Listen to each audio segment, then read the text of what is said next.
Hello, so ito yung reading natin for Earth sign, Taurus, Virgo, Capricorn. Take only what resonates.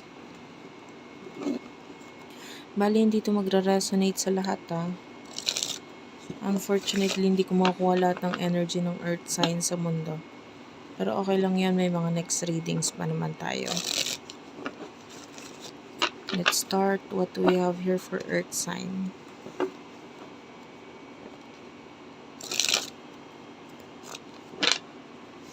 Pa-comment dyan sa baba, kahit po heart lang smileys guys. Malaking bagay yun sa akin. For Earth sign, wait lang guys. Okay. What do we have here for Earth sign?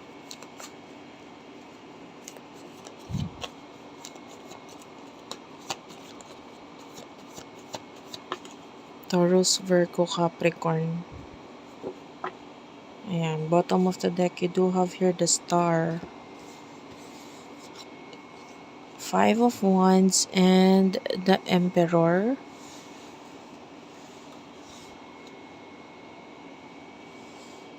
Okay. Kunin ko na rin yung energy ng person na kakonect mo. Love reading to timeless love reading, guys. So, person na kakonect mo, you do have the Five of Pentacles. Okay.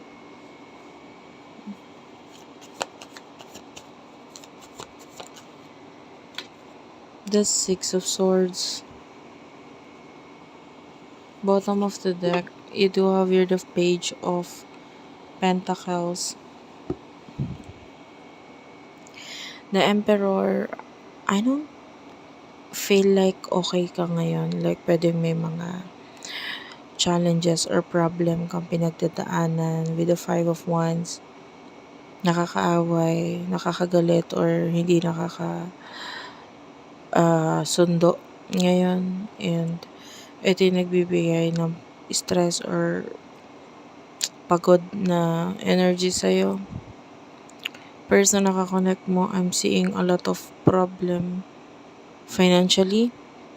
Na parang kailangan niya ng tulong or parang kailangan niya ng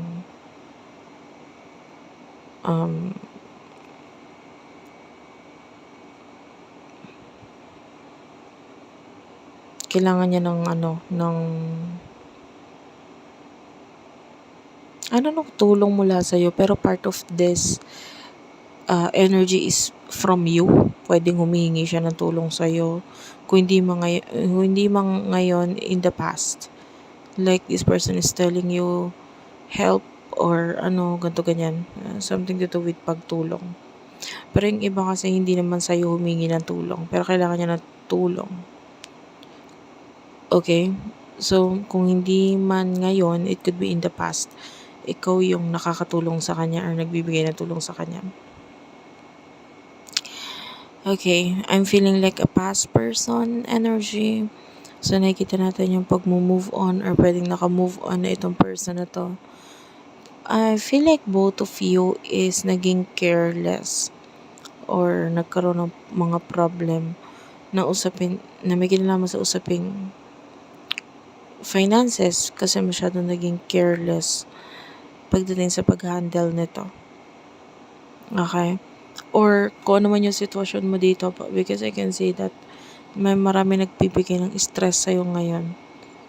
I don't know, pwede may kinalaman sa child or you become this person na naging immature kasi kaya nagkaroon ka ng kung bakit ka nasa sitwasyon mo ngayon dahil sa mga immaturity na actions or decisions mo in the past.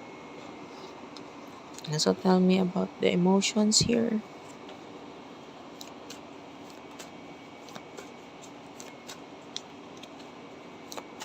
Emotions, please.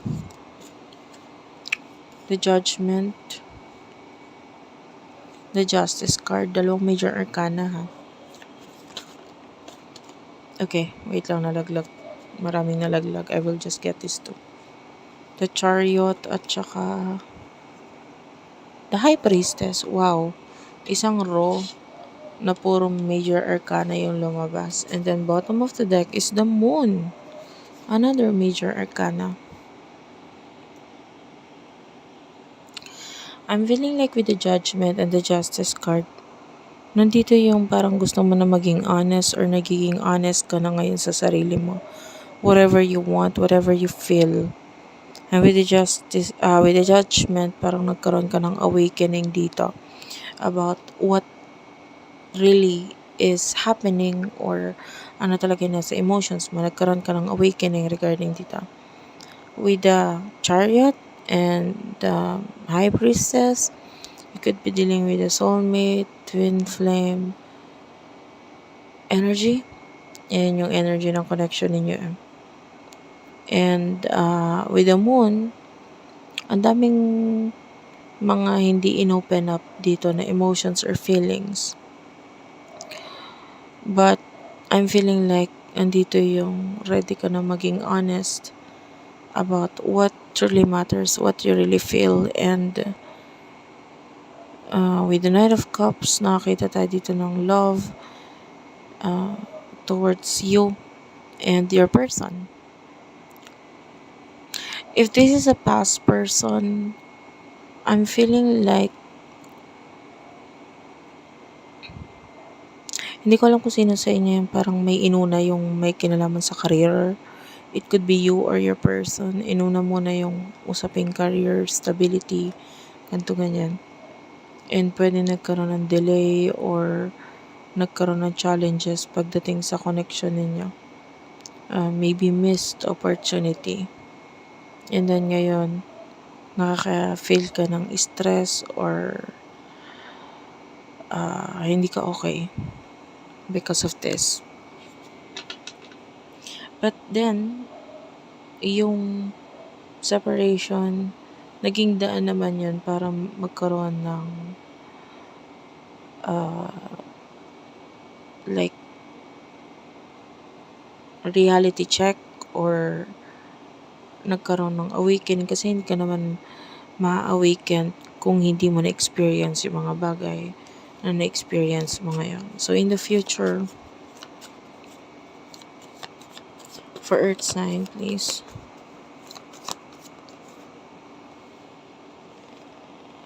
You do have the Six of Cups and the Strength card.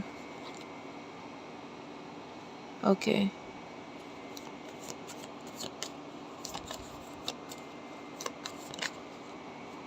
Ace of Pentacles, the Moon, and the Knight of Cups. Bottom of the deck is the Page of Cups. Ayan.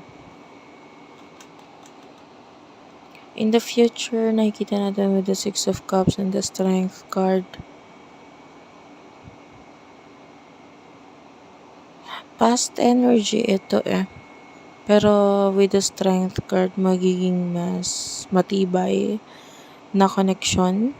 So, if there's a past person, past connection, nakikita natin yung Knight of Cups, which is pagbabalik or pag-offer ng new beginning.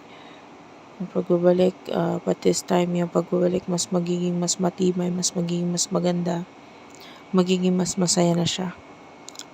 The Moon is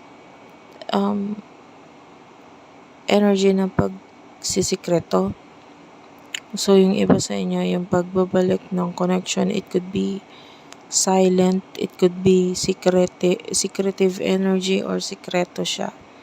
And with the Ace of Pentacles, I'm feeling like, this is a new beginning na parang ilalagay siya sa reality, sa realidad, but medyo pasikreto lang muna. Okay? So that's it for now. Thank you for watching. I love you all and bye-bye.